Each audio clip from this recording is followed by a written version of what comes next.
Nothing Personal starts in 30 seconds.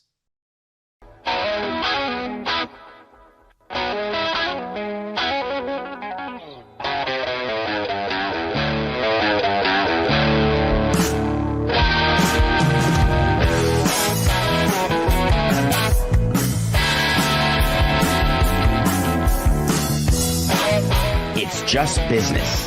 This is Nothing Personal. Here you go. Here you go.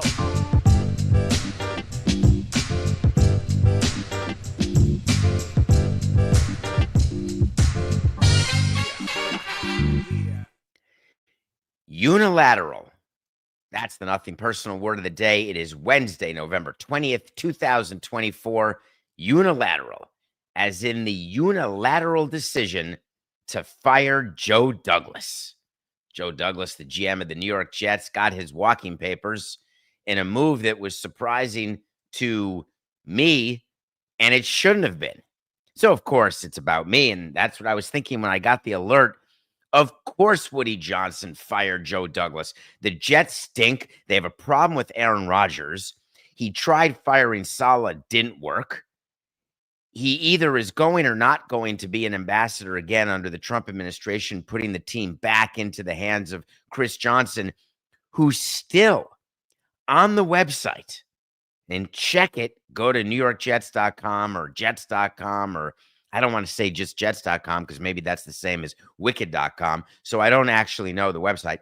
But under the bio of Chris Johnson, it gladly says that he was responsible for the hiring of Robert Saleh and, of course, Joe Douglas, and that they were the perfect combination, along with their team president, to change the fortunes of the New York Jets. Turns out they haven't changed at all. I want to focus on an article that The Athletic released. Again, I tell you, if you do not subscribe to The Athletic, you can certainly hear me talk about it a lot, but it is worth subscribing. It's a good Christmas present for people you know and love. Phenomenal writers, reporting, etc. But they did an article, and they did an article yesterday about the meddling of Woody Johnson, basically torching him. I wouldn't have torched him so badly. Woody Johnson is exactly every other owner, almost without exception. The article goes into detail about Woody Johnson having meetings and getting angry after losses and deciding to make trades or not make trades or sign players or force the GM to do something. And eventually Joe Douglas felt totally neutered. Joe Douglas felt as though without any power, why bother? Just fire me now. I've been a part of an organization where a GM says, just fire me now. And the way that happens is when your legs are cut out from under you. And it happens in many different businesses and organizations when your boss loses faith in what you do as an underling or as an operator. You're about to get fired. It's a matter of when, not if. But the article got into even more detail, talking about different scenarios. So, for example, it said on October 8th that Johnson made the unilateral decision to fire Saleh without consulting his GM or anyone else in the organization. You may say to yourself, well, I've been listening to Nothing Personal for a bunch of years, and that is just a Tuesday inside any organization. But when owners choose to do that, that's them starting a war with the people inside your football or baseball organization.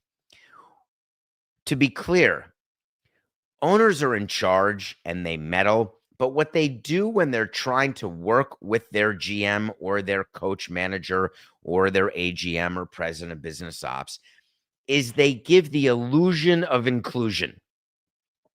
The illusion of inclusion is something that we've seen a lot in our country recently. People may say there's an illusion of inclusion right now with the cabinet picks by the 47th president. There's an illusion of inclusion that's not just race, it's not just color, creed, quality, talent, age. It's whenever a boss wants to include you or purportedly include you in the direction of the company, in the next iteration of a product, in the development of a strategy. I used to love employing the illusion of inclusion, and it's not always a negative thing. The illusion of inclusion is what you do when you put a suggestion box in the break room, or you start a complaint line, an email for fans or for employees. Giving people a voice. And then the illusion of inclusion. What should we name our team? The Redskins did that when they became the Washington Football Club and then the Commanders. The Indians did that when they became the Guardians. The Marlins did that when we were coming up with different ideas inside the ballpark. When you do it to fans, it's not harmful in my mind, because people like the idea that they can have a say and sort of they know probably no one will listen, but maybe on a hunch they'll pay attention. But when you do it to your inner circle and you do it enough times, they're going to wise up to it. And the minute your underlings wise up to the fact that you've only alluded to the fact that you're willing to include them, they pretty much lose their desire to do anything. Certainly not to be creative, not to be financially responsible, not to work incredibly hard, none of it. And it appears that that is the very disintegration that took place within the New York Jets. And I'm interested very much to see what happens now with Woody Johnson, because he has two choices. And it looks like he's going to double down on the worst choice, which shouldn't shock you because of his level of incompetence. He merely released a statement. He didn't have the cojones to sit in front of a microphone or cameras. Today, I informed Joe Douglas he will no longer serve as the GM of the New York Jets.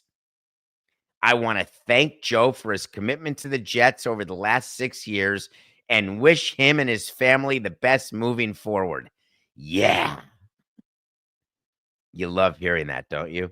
It's so important that the owner cares about the family of the guy they just fired or the woman they just fired. That's amazing. You got to care about the family, because, you know, there's kids involved who are despondent, crying because their dad just got canned. And that's what you were thinking about, but you realized you have a job to do. So it doesn't matter what the family thinks or the wife thinks or the husband thinks. It just matters that you want to fire. But in the statement, you'll wish them well. I love that. What does that mean? I've never known what that means. And by the way, every time I've done a firing, what am I thanking you for? We stink. We haven't made the playoffs. We are having a bad season. I'm firing you because of what you did. But the reason why owners don't say it that way is because it's what the owners did. But the GMs are just the scapegoat.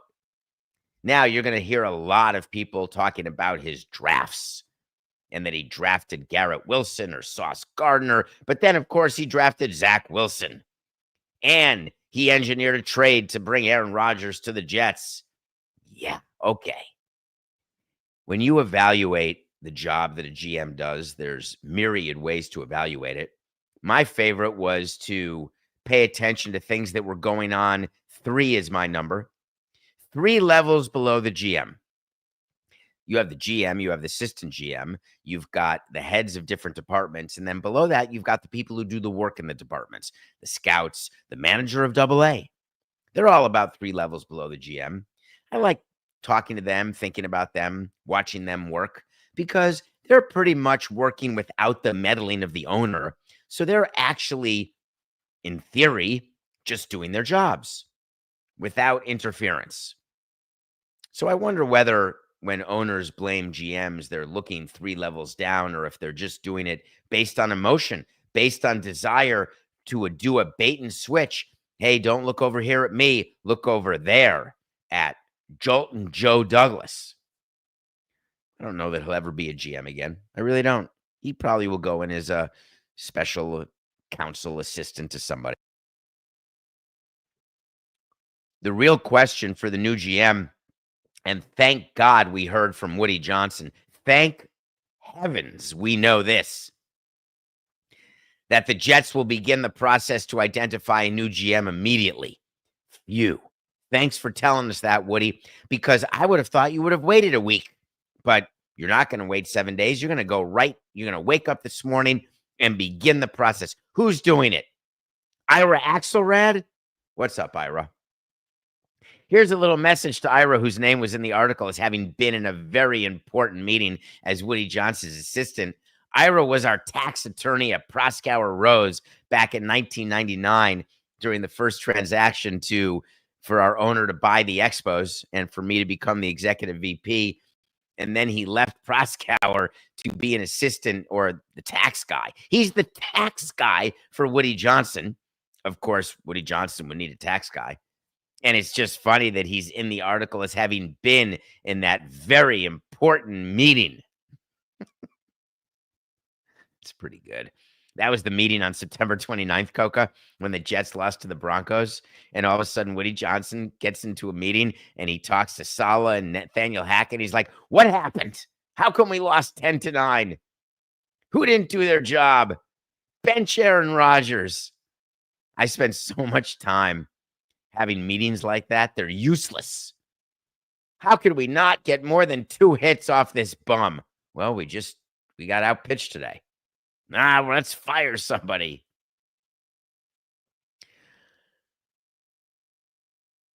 Deion Sanders is funny.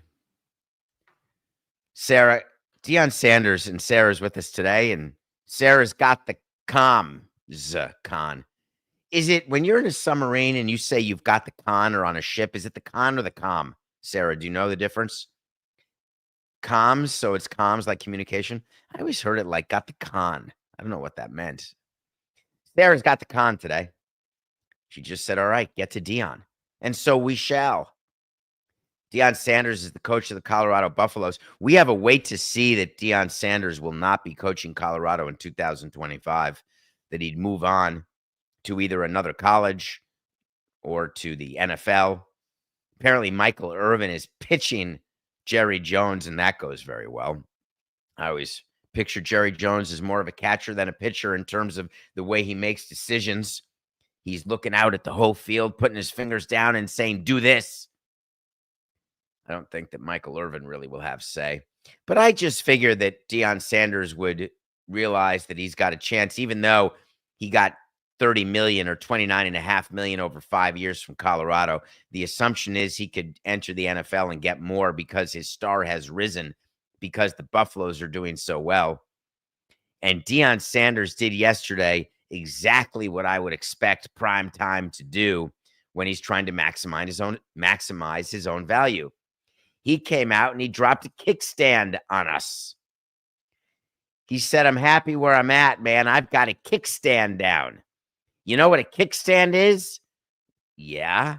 You mean the thing under a motorcycle or a bicycle that you have it come to rest when you go inside 7-Eleven to get a Slurpee? That means I'm resting, Deion said. I'm good. I'm happy. I'm excited. I'm enthusiastic. I think that was it for the thesaurus. 4869. I think that was it for the thesaurus of synonyms. I'm enthusiastic about where I am. I love it here. I truly do. I believe if you go back over time, you will find that coaches or players or GMs or various people in various businesses, when they talk about how happy they are, they're doing it with one foot out the door. So I'm not willing to give up on my wait to see. I'm certainly not going to take a loss yet. But it is something that you're supposed to think about. And I'm asking you as the audience who's listening to this or watching this, when you think for yourself and you're at your job, what makes you decide that you're ready to move on, or that you're ready to move up, or that you're ready to make waves about moving on or moving up, or that you want more money? Is it your evaluation of the job you've done, or is it the evaluation of your boss of the job you've done? I would venture to say it's the former, because people have a tendency to not fully be able to self-evaluate, to have more than a modicum of self-delusion. And sometimes in your own company or in your own life, you feel like, hey, I'm giving way more than I should. I'm doing way more than I should. How come my boss isn't recognizing this? And then you get your raise of the normal 2% or 3%, and you're DBR, totally despondent beyond repair, because you thought, and frankly, you were told by your boss, hey, good job. Oh, that's a good piece of work. Great game, good win, great recruiting, great spending of NIL money, whatever it is you're told. I think Deion Sanders has told himself that he's outgrown Colorado, that somehow because of the position they're in, and they are in a good position this year. Sarah, are they at ranked in CFP? Are they going to make the CFP? I think they may be. I want to say they're like 12th or 18th. I'm not positive. But they're having a season that is worthy of potentially, certainly they're going to play in a bowl and maybe in the CFP. But if you're Deion Sanders, you're looking at they're 16th right now. So so the CFP is only 12. So they're just on the outside looking in. I don't know if they have a chance to climb, but if there's a few upsets, a few losses, they could find themselves playing in the playoff. If they win their conference tournament, I think that will be helpful as well. But in any case, I think that if you're Sanders, you look at the position you're in, and he tried to explain to you that his freshman class is so good that he wants to be around to see them mature and grow and win. But no college coach actually cares about the recruiting class. They just pretend they do. So I still think Deion's going to leave. Speaking of leaving, the Tampa Bay Rays. My bag is packed and I'm ready to go, 'cause I'm leaving on an 18-wheeler. Gotta find a new place to play. Oh, babe, I love to go. Anytime I can work John Denver and Sarah, who has no idea who John Denver is, but that's called Leaving on a Jet Plane. It's a very sad song that you play when you're leaving your significant other or your kids, and you choose work over family, a choice that I made time and time again. So what I would do is I'd get on the plane, sing the song, shed a tear, and then move on with what I wanted to be doing. The Tampa Bay Rays may be going full Art Modell. Middle of the night. See you later. There was a big public meeting yesterday, so I want to set the stage for what a public meeting is. It's when the county, in this case, the Lou Pinellas County, sometimes it's the Miami-Dade County. It can be whatever county you happen to be in. It's when the commissioners or the council members who have been voted in democratically, who generally have other jobs, who generally put the crook in crooked, and for whatever reason, they believe that they've got the P in power. They get together, they have a meeting, and they're deciding, do we float the bonds that we promised to float in August when the deal with the Rays was announced to build a ballpark in St. Petersburg, where the next step was just perfunctory, but yet we delayed it in December, what month are we? November. We delayed it, the last meeting that they had a couple weeks ago.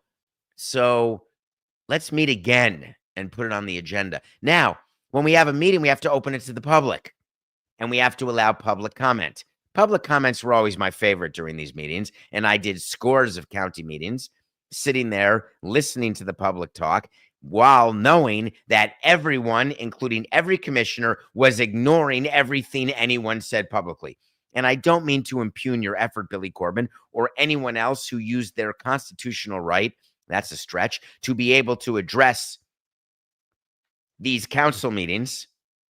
But if you took the time to watch the meeting, which Coca did and which I did, it absolutely made me want to put a pin right through the cornea, right through the back, do a little piercing, get some fluid, pull it out, and then not have to listen anymore. It's a little graphic for 8:19, though maybe it's 10:19 Eastern, so fine. Or if you're listening like at 4 p.m., whatever. Thank you. So all these public people come on and say, don't do the Rays Stadium deal. It's already done. What are you talking about? You must do the deal. We have to keep developing around Pinellas County. I'm from the Restaurant Association. I'm from the Bar Association. Wherever it is that I'm from, I'm either for or against. And the good news is that it doesn't have any sort of impact. So I would like to mention that there's never been a time where a council or a county commission or a city commission has had an agenda item where the outcome of that item, whether there'll be a vote or not a vote, and if there's a vote, whether it passes or fails, there's never been a time where the public comment prior to the discussion and vote of the commissioners has changed what's going to happen. And you may think that's hyperbole. You can't say never, David. There must have been someone who came up in public like Superman and stood there, and the commissioner said, oh, I never thought of that. Nope, never happened. So the public comment happens, and then Rob Manfred's watching. Stu Sternberg's not watching, but Matt Silverman and the president and Brian All, the co-president, they're both presidents. Two presidents, that may be better than one. They're watching, thinking, are we going to get this vote? Because I really don't think so. And the only thing better than a no right now, because the commissioner's not ready to make a statement if we get a no, we had our owner make a statement, Stu Sternberg, that the deal is all but dead. And if it's dead, we're going to have to relocate. I think the best outcome here would be a KTC. A KTC is a very common outcome in these meetings, a kick the can outcome. A kick the can outcome is when you just don't vote. So you don't vote it up, you don't vote it down, you vote it to postpone it. It's my favorite. It would be like getting your family together and asking what they want for dinner and everyone voting, you know what? 3-1, skip it. Let's worry about dinner tomorrow night, assuming you're fortunate enough to be able to have food on your table, which I don't take for granted. Very rarely do things like a meal get kicked. But something like this vote, when you know that if it gets voted down, which Pinellas County Commission clearly wants to do, but when you vote down floating the bonds, you are going to take the tube out of the toothpaste and you can never get it back. You are going to ring a bell you can never unring. You are going to go down a road from which there is no recovering. Do we have a fourth, Sarah? Can I reiterate this with some sort of fourth interesting description? When you do something that's it, it's done. You can't undo it. Nah, 3's pretty good right now. Do you know the Rays wanted this? They're not going to say so, of course. The Rays sent a letter right before the commission meeting, the council meeting, co-signed by Matt Silverman and Brian Alt. And it was a doozy. It was like a warning letter saying, listen, you guys better do what you're supposed to do because you've already screwed us. We've already missed our deadline. We've missed 2028, which is not true. They missed 2028 because they chose to stop the process. I've done these. This is not a new playbook. I've stopped a new stadium process to save money in Montreal and then say that delayed us by a year. We were delayed in Florida from 06 to 12 due to various things. The Rays want you all to know that by delaying it a year, it increases the cost. NSS, baby, of course it does. And that they don't want to be responsible for the increase in cost. It's a negotiation. There's no question that if a stadium gets delayed, the public and the private, which are the two sides of the partnership, they get together and figure out, what do we do now? But there's so much pressure on the public not to give more money that owners have to agree in advance, hey, whatever overruns happen, whether it's a delay or whether it's a change in the cost of materials, that's on you. Remember, that's what forced the Pagulas, we talked about it yesterday, to sell shares in their team. Although they denied it, but that's not true. They're raising money because they're going to have to put more money into the stadium. So you can negotiate the fact that your price went up, or you can change things in the stadium to bring the price back down. There's a ton of different ways you can handle the budget of the stadium.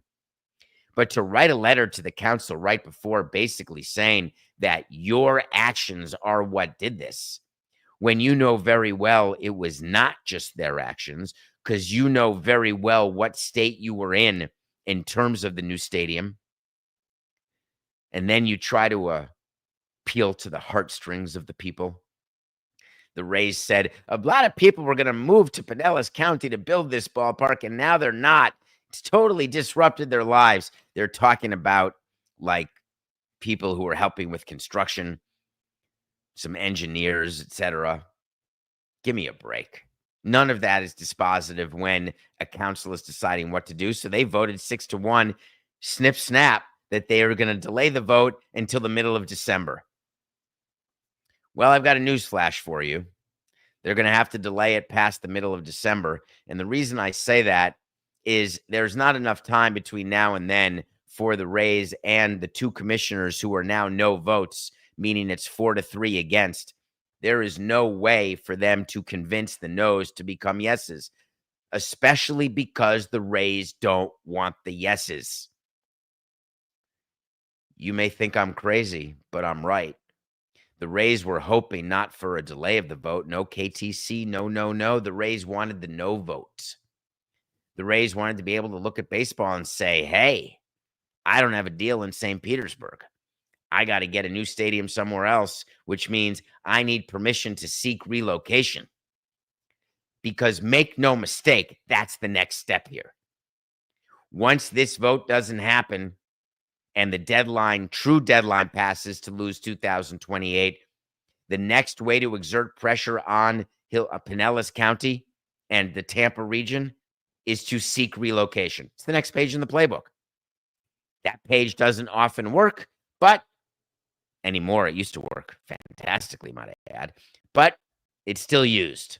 I think they need a playbook update. Let's catch up on some wait to sees.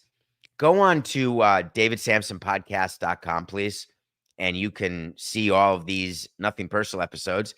I believe we may have all 1,173 of these episodes, plus sit-downs and mailbags and various things. We certainly have merch. Speaking of which, Sarah and Coca, please remind me, we've got to start our holiday sale on December 1st. So right now you get 10% off just because you get 10% off, because we raise the price by 15% of every item and then tell you 10% off and think that you're getting a great deal. Going out of business sale, clearance, everything must go. Will Ferrell, 40% off. But I think we're going to do something better for the holidays, so I wouldn't buy anything right now. But also at davidsamsonpodcast.com is, did I really just tell you not to go on the website and buy stuff? Yeah, but you know, if you're going to go holiday shopping, you want to wait for the deals, wait for the Black Friday deals, line up outside the big box retailers and run in when they open. That's not even a thing anymore. Who does that? But also in the document are all the wait to sees, and I like reminding you that we have accountability when we get them right, when we get them wrong. On November 5th, just 15 days ago, when the qualifying offers were given out in baseball, I predicted that Nick Martinez and Nick Pivetta would accept the qualifying offer. I got that wrong. Only Martinez did. 14 players have accepted qualifying offers over the 13 years of qualifying offers. 14 players have accepted. Martinez of the Reds joins the list, becomes the 14th, but I got it wrong. I thought Pivetta would. I was on a show yesterday where there was a thought that Pivetta is going to get more than Seth Lugo. Are you kidding me? Anyway. On October 16th of 24, I said the Rays will play in a spring training facility next season. That's a yes. They're playing at Steinbrenner Field. On March 8th of 24, that's like 8 months ago, I told you the Jake Paul-Mike Tyson fight would last more than one round, and it did. I'll take a yes on that. Netflix PR said that 74 million people watched the undercard. A shout out to the women boxers who set the record in theory. Largest, most watched all women's event of all time. Watching two women beat the holy crap out of each other. Lovely. So I'm going to add a wait to see for November 20th, 2024. And this is sort of a slam dunk, but maybe not. The Tampa Bay Rays bonds and the issuance of those bonds will get further delayed until after the new year. Wait to see. Pinellas County will delay the approval of the bonds until after January 1. All right, we come back. We are going to talk something that happened with the Sixers that is almost too good to be true. And we're going to review a movie that I did enjoy that I can't wait to tell you what it's about. We'll be right back.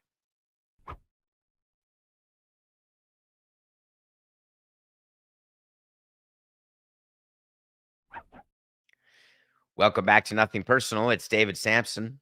We're with you 5 times a week, 8 to 8:50 Eastern. Nothing Personal with David Sampson YouTube channel. Please subscribe. I tell you to subscribe on X at David P. Sampson, but people are fleeing that platform faster than you can say, hey, where'd you go? David P. Sampson on Blue Sky, David P. Sampson on Instagram, just David P. Sampson. I watched my old arse. Can I say ass on the show on DraftKings Network? I'm not sure if I can. There's a movie called My Old Ass with Aubrey Plaza, and I wanted to tell you about it. It's an interesting idea. People often talk about in an interview, if you're interviewing for a job or you're on a date or you're online, what would today's you tell the young you, like you're 30 years old? What would you tell your 15-year-old self? And the normal answers are, hey, it's going to get better. Hey, don't worry about the zit on your chin. Everyone else does. Hey, don't worry that Allison doesn't like you or Pamela does like you because it'll all even out in the end. Don't worry that you're geeky and being bullied and love the theater because at the end of the day, you'll have an interesting, great life. Don't worry that you're not a varsity athlete because none of that actually matters because there are people who peak in high school and you don't want to be that. Whatever it is that you would tell your 15-year-old self doesn't much matter because you can't. But this movie is exactly that. And it's not a switch thing like a 13 going on 30. It's literally Aubrey Plaza shows up as the 30-year-old of the 15-year-old who is a character played by, I forgot Sarah, which is not ideal. She's an actress who's really good who played the young Aubrey Plaza. This is somewhat disappointing, but I don't know. Sarah, can you do 7 things at once? Can you go on IMDb and find out? And I could delay like 10 more seconds, but that's it. Or you could do what Coca does from time to time and drop it in my ear like 2 minutes from now, and then I'll just work it in by blurting it out. Maisie what? Maisie Stella. Could be. Thank you. No, not Ziegler. I think it is. It's the star. Long blonde hair. It's called My Old Ass. The reason why I suggest you watch it is because you should always want to talk to your 15-year-old self. And if you have a 15-year-old, you can try to talk to your 15-year-old as though they're 15, knowing they're going to ignore you. They're not going to believe you. And then they're going to get older and say, man, Dad, I was wrong and you were right. And you're going to say, I lived long enough to see it. And they're going to not return your calls. Normal. It's all normal. Elephant in the room. Love that expression. I'm in. Nick Nurse, it's his favorite expression. He says it all the time. There's an elephant in the room. There's the elephant in the room. I've been near elephants, zoos, circuses, safaris. You wouldn't want to be in a room with an elephant. It wouldn't end well. They're quite big and quite strong, and they can be quite mean and protective if you're anywhere near their bebes. But Nick Nurse likes talking about that. The Philadelphia 76ers, well documented on Nothing Personal, are the Titanic of basketball teams this year. You can picture Daryl Morey playing the violin as his team goes down. You can picture Nick Nurse standing at the bridge saying, hey, everything's fine, while Victor Garbus says, the China seems to be breaking around me. After their most recent loss to the Heat, the Sixers had the dreaded team meeting, and word leaked out yesterday about it. There were a bunch of reports at a bunch of different places. And the biggest thing to come out of the team meeting is one of the Max guys, Tyrese Maxey, told one of the other Max guys, Joel Embiid, dude, you're killing me, Smalls. You're late to everything, and we're 2-11 because of you. How does that go over in a team meeting when players confront each other? Miguel Rojas confronts Jazz Chisholm with the Marlins, along with plenty of other players and staff members. Does it end well? Are they buddies? Are they bros? Does Joel Embiid just say, man, you're right. I'm going to change. I'm not going to be late anymore. I'm going to be present, and I'm going to play back-to-backs. It's like a joke. The reason it's a joke is that for all of the team meetings I've been a part of, the actual change that you can effectuate of a player's behavior or of the likability of that player in the clubhouse or improving communication with the front office or whatever it is that you're trying to accomplish in that team meeting, 9.5 weeks out of 10, it doesn't work. I assume Embiid may have taken it well. He may have been like, yeah, you're right. And they may have respected that Kyle Lowry called this team meeting because the team is so bad. And frankly, when you're 2-11, you're done. They've got maybe a 1% chance of making the playoffs. Certainly not going to win a playoff series, and the odds are the Sixers aren't going to make the playoffs. And they were supposed to be one of the best teams in basketball this year, competing with the Celtics, Knicks, and nobody had the Cavaliers, but whatever. Wait till I get to the Cavaliers game. So I wanted to tie a knot around this Sixers situation. I believe that Josh Harris is eventually going to have to give them 1 ounce of his attention. Granted, he's moved on to his next shiny toy, which is the Washington Commanders. But that said, the Sixers and their disaster is starting, the glow of it is starting to flow over Josh Harris and David Blitzer, a great guy, as owners of this team. And I would strongly suggest that they sort of come up like a gopher, look around and see if Bill Murray's there, and maybe give a comment or two. Wonder if they'll fire their GM. They'll have a big meeting and fire their GM. I doubt it. Good luck, Tyrese Maxey, in getting Joel Embiid to be on time. He's going to hear what you said, and he's going to change everything about what he does. I do have one suggestion because I had a bunch of players who were late. We made it. We had team rules that we'd hand out, and the players would have to sign, literally, that they read it, do it in Spanish and English, Japanese, when necessary. Hey, just don't be late. When the bus leaves, the bus leaves. When the plane leaves, the plane leaves. When the manager says, be here, be here. And we had a bunch of players over the years that were a little rough with the old time schedule. So we tried something a little different. We tried telling that player that the meeting was 10 minutes prior to when the team 10 minutes was when the team meeting was. Hi, I'm David Sampson. All right, I'm good. That was weird. I just had a ping go through me. I think it was adrenaline. I have no idea what we were just talking about, Sarah.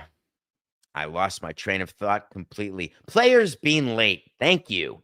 And so you change the time of the meeting and tell the late player, hey, it starts at 2:20 when you know it starts at 2:30, thinking, oh, they'll come at 2:30 because they'll be the 10 minutes late that they are. And then boom, they're on time. Here's the problem. Players have their own group chats and players have friends on the team. And of course, you'd have to have all the players in cahoots against the one player to keep the lie alive. Doesn't work that way. Eventually, the player says, wait a minute.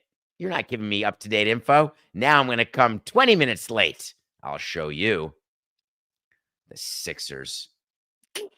Done. I'm done. Nothing personal pick of the day. I don't understand it. I'm 158 and 170. I watched the Celtics Cavaliers. We had the Celtics minus 4.5. The Celtics were up big, double digits, crushing. The Cavaliers came back because basketball as a product is enough to give me night terrors. Can you imagine driving to the hoop, being ready to lay it in, and then pivoting and throwing it back out for a three? I'm telling you, make dunks and layups 4 points, and that'll be the end of that. People will be driving to the hoop way more and finishing.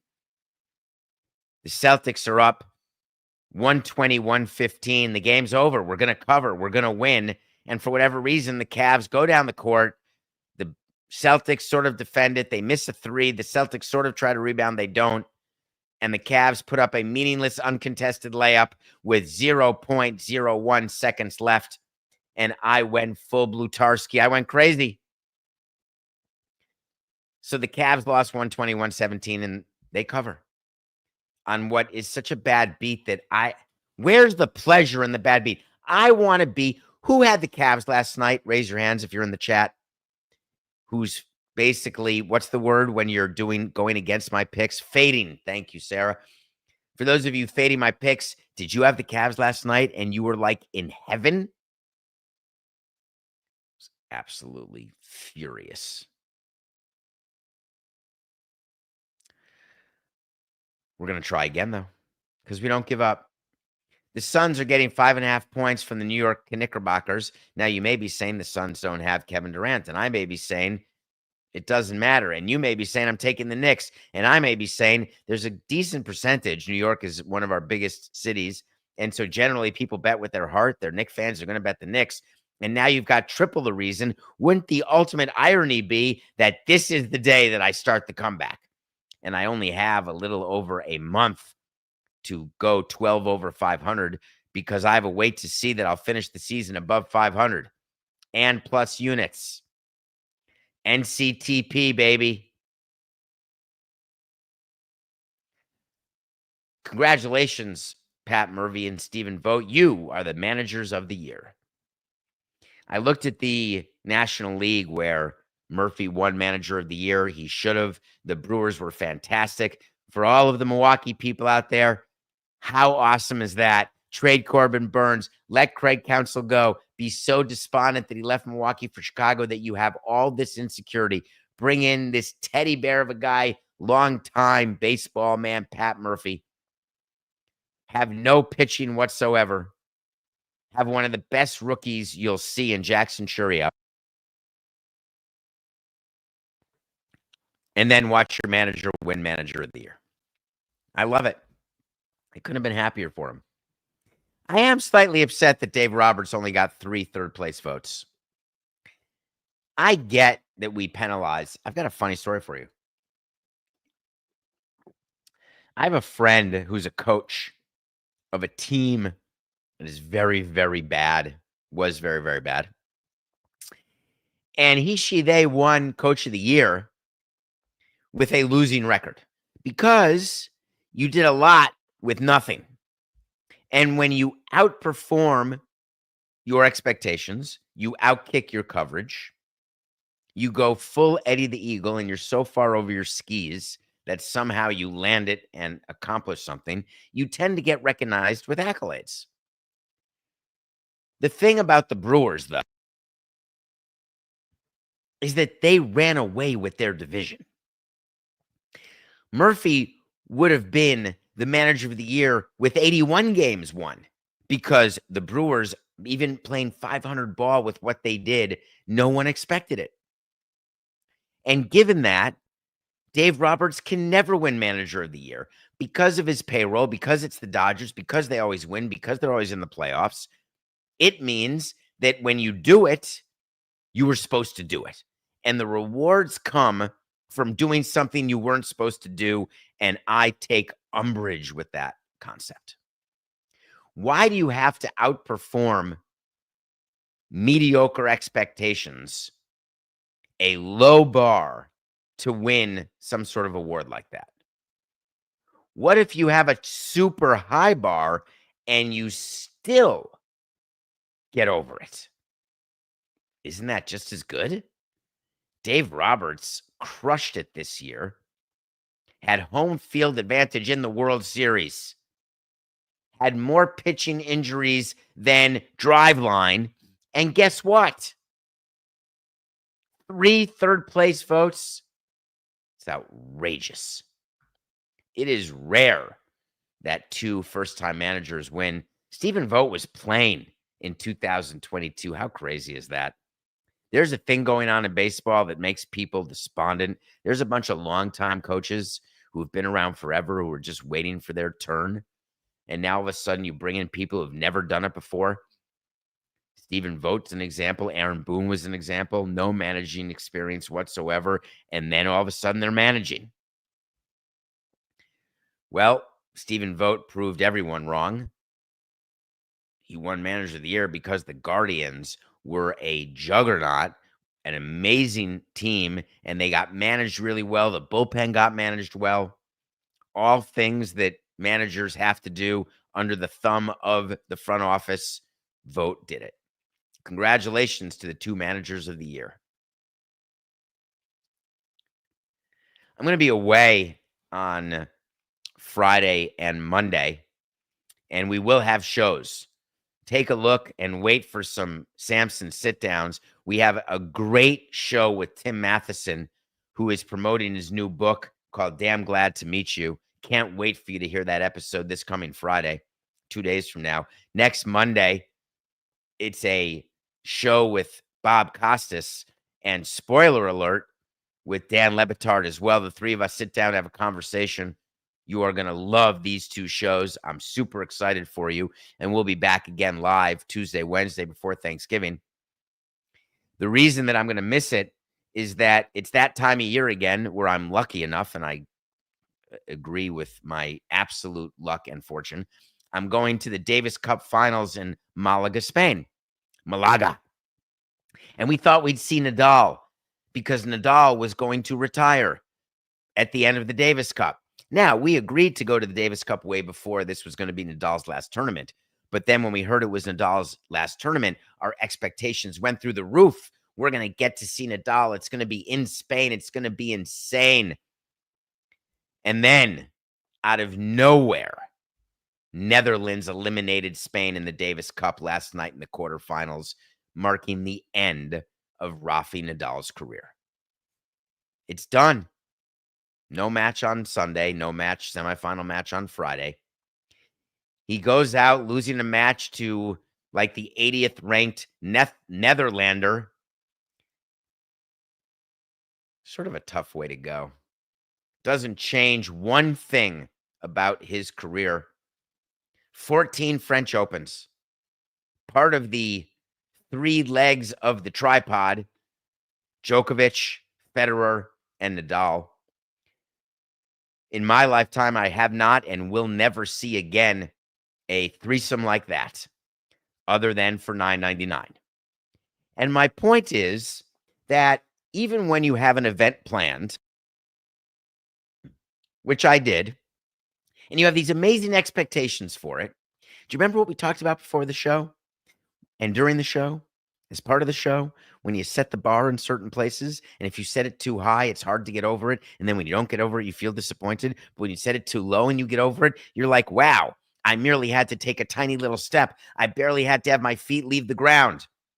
It was like my total horizontal, vertical jumping. That would have been way funnier if I had said vertical, because I can't jump. Not just because I'm a white man, because I just can't jump. I set the bar so high for this weekend because I thought I was going to see history, and now I'm despondent because I'm only going to see something super cool. It's all about perspective. Everything. Congratulations to Rafa Nadal. Over $130 million in prize money during his career. Several hundred millions of dollars of endorsements. He's a great endorser of products. I loved his OCD ticks, his picking his underwear, his pulling it out of his tuchus, his arranging his water bottles, his putting his hair behind his ear, if you know, you know, his arranging his headband, sweatband, sideband, and then crushing you, just crushing you. He will go on to continue his career off the court. He will not disappear into the ether of fame because he is such a good person with academies and things that he does and giving of his time to charitable efforts and to furthering the game of tennis. He is a credit to anyone who appreciates individual athletic accomplishment. But at some point, you are writing checks that your body cannot cash. And his body simply gave out, and he was forced to retire. I am thankful to you, Rafi, and maybe I'll see you Sunday in the seats. It's just business. We'll be back tomorrow. This is nothing personal.